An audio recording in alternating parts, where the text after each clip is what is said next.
So welcome back to the channel everyone, Triple M here. In today's video, what I wanted to go over is 5 settings that you definitely should adjust within your Google TV, especially if you're a new user. Now this is going to work for any device that has a Google TV interface. So we're talking about the Chromecast with Google TV, the new on 4K Streaming Pro, even your Sony Google TV device. Now this is going to be a combination of settings that affects your privacy along with some customizable option that just makes it easier for you to navigate your device.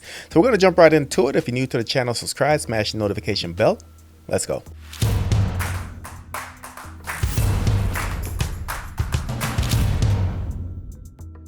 Alright, so this video shouldn't be too long, guys. Just 5 settings that's worth checking out in your Google TV interface. I know a lot of you guys probably went out, grab the on 4K Streaming Pro, grab your new Google TV 4K streamer. So definitely check this video out. Watch it in its entirety. The last setting is going to completely change how you interact with your device. So let's go ahead and jump right into it. So first setting is going to be concerning your Wi-Fi. So in order to get to that, we're going to go to our settings in the top right, and we're going to click on settings there. We're going to go to our privacy, click on that, and we're going to go ahead and click on location. Now this setting is the location status. Now to the right, it shows the location status and it says it uses your Wi-Fi to estimate your location. Now on a smartphone or mobile device, I can see this being somewhat helpful. Maybe you're looking to navigate or get to a certain point or estimate a distance, but on a streaming device, personally, I don't see the need for it. So under the explanation, it says it uses Wi-Fi to estimate location. So Google may collect location data periodically and use the data in an anonymous way to improve location accuracy and location-based services. So again, maybe it's me being paranoid. I know a lot of you folks probably think the same way I do. The word anonymous thrown in there, plus the fact that this is a stationary device. I'm going to turn this off, but let me know your thoughts in the comments section. Is this a setting that you think you should leave on or turn off?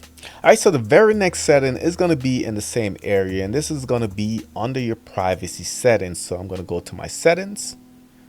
I'm going to click on it. I'm going to go down to privacy, click on privacy, and we're going to go down to ads. Click on it. And I know this has something similar on the Amazon Fire TV devices. Each device is going to have an advertisement ID. And the advertisement ID is a unique identifier that allows developers and marketers to track your activity for advertising purposes.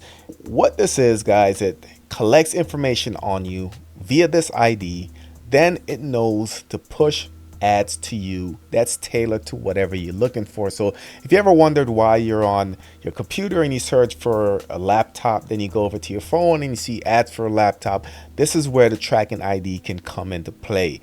I find those annoying, but luckily within this interface, there's a couple settings to delete it, or you can reset it just to kind of start from fresh and stop the tracking. So if I scroll up, you can see there's a enable debug option for ads. So instruct apps to write ads, debugging information. I'm going to leave that off. However, when you go up more, you have 2 settings that can really help with those ads. So one is to reset advertisement ID. So this generates a new advertisement ID that apps can use from now on. The other one is to delete advertisement ID, and this can no longer use advertisement ID to show you personalized ads. So for this one, I'm going to go ahead and delete it. All right, you see at the bottom it says it's deleted. Now I don't have an advertisement ID, but if you change your mind, you can always go back in and get a new advertisement ID. Again, one of those settings that is going to just keep Google from tracking you more than it already is. So the next setting is going to be another privacy setting. So for this, we're going to go to our settings, click on it. We're going to go down to privacy again, click on that. And we're going to go down to security, click on that. And for me, this is more of an annoyance than anything. For me, I do have quite a bit third-party applications. And from time to time, what Google will do on these devices, it happens on my Vendia Shield, it happens on my other Google TV devices.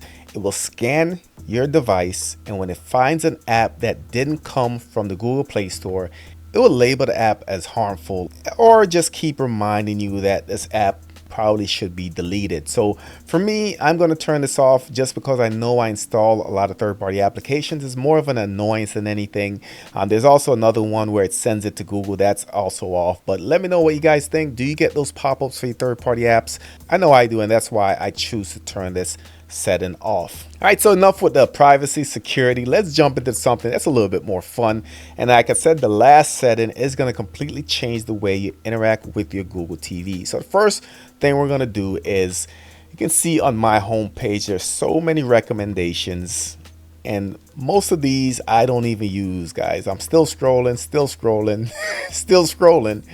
And there's a way to essentially clean this up. So what we're going to do is go all the way to the bottom. And you see there's an option to manage services. Click on that. And how this works, guys, this is where you can turn off what apps are shown on that home screen, what recommendations for apps are shown on that home screen. So you can see I have Prime Videos, I have Apple TV. So for me, I know I don't have Apple TV, so I'm gonna turn that off. I have a bunch of options down here. All right, I also have Haystack News. Do I want that on? Let's say we want to keep that one. We got Plex, Pluto TV with recommendations. All right, so I'm gonna leave those on. We also have Red Bull TV, probably turn that one off. We have Roku channel, Tubi, Zumo Play, turn that off. Leave YouTube on. And now when I go back home, I should have a lot less of those recommendations. So let's go through it now. All right, so it does take a time for it to just kind of refresh everything. But now you can see a couple pages there, not as bad as it was before. But again, I can always go in and remove it. I think a lot of these are from Plex, but I can always go in and adjust it even more. So that's one of those settings that I find useful just if you want to fine tune. However, this last setting completely changes the way your interface looks, and it just makes it minimal. A lot of people love it. Let me know your thoughts. All right, so this one is going to be apps only mode, and essentially what this is going to do is going to remove all the recommendations, remove all the fluff, and just give you the favorite applications that you want to interact with. For me, it does remind me of the Apple TV, where it's just the apps that you use and maybe a little area up top. But let me know what you guys think. All right, in order to get to this, we're going to go over to our settings. We're going to click on that. We're going to go down to our accounts and sign in. Click on that. Go over again. And we're going to go down, and you should see this apps only mode. Turn that on. All right, it's going to give you a warning. All right, search Google Assistant will be disabled. You can access all apps installed on the device. Apps can continue to show personalized recommendations and track history. YouTube TV privacy settings are not affected. All right, so it kind of gives you a little warning. Go ahead and turn it on. And now when I go back home, it will go ahead and refresh the home page. But now you can see that all I have, guys, is my applications, which a lot of people like. Like I said, you still have this little nice you still have the nice background in the top area, recommendations, YouTube, whatever the case is. But if I also wanted to, let's say, remove something, let's say I wanted to remove Red Bull TV, I just do a long press, view details, and then I can go in and uninstall that application. Right, so again, nice and easy, fluid, no fluff, just really the apps that you use. And like I said, a lot of people have been using this. I use it frequently, just especially with the kids. I don't want all the recommendations on there, but let me know what you guys think in the comment section. Like I said, those 5 recommended settings to adjust, play with, just to be aware of for your Google TV device. If you have any questions, drop in the comments. If you're new to the channel, subscribe, smash the notification bell. Thank you for watching, and I'll catch you on the next one.